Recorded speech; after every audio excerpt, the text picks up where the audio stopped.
There are additional details you need to check if land is held on trust. Firstly, the notice should be addressed to the trustee and issued on behalf of the trust. If the land is held on trust and this information is missing, it is likely that the trust is not being assessed at the correct rate. It is the trustee's responsibility to notify us as soon as possible if this is the case. You will also need to check that the trustee and trust details on page 1 are correct, that the property listed on the Statement of Lands on page 4 and subsequent pages shows all property held by the trustee for the relevant trust as at midnight on the 31st of December 2018, that the valuations used are accurate. Each property uses a value from the most recent valuation undertaken by the relevant local council. Trustees of land held on trust have to pay a surcharge unless certain notification requirements have been met.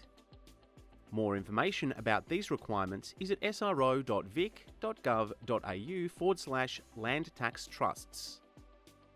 Where a beneficial ownership notification has been made, there may be a separate land tax assessment notice issued to the beneficial owner or owners.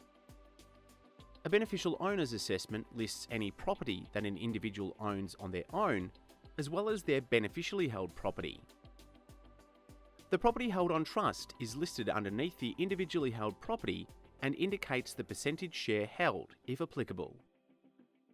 To prevent double taxation, any property held on trust listed on an individual assessment is subject to a trust deduction, shown on page 2 of the assessment.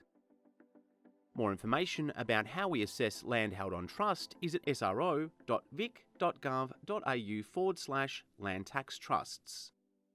If a beneficial owner is not an Australian citizen and was absent from Australia in 2018, the trust may be liable for the absentee owner surcharge. More information about the absentee owner surcharge is at sro.vic.gov.au/AOS. It is the trustee's responsibility to let us know if there are any errors on the assessment. To update the assessment, call us on 132161 or visit sro.vic.gov.au/assessment.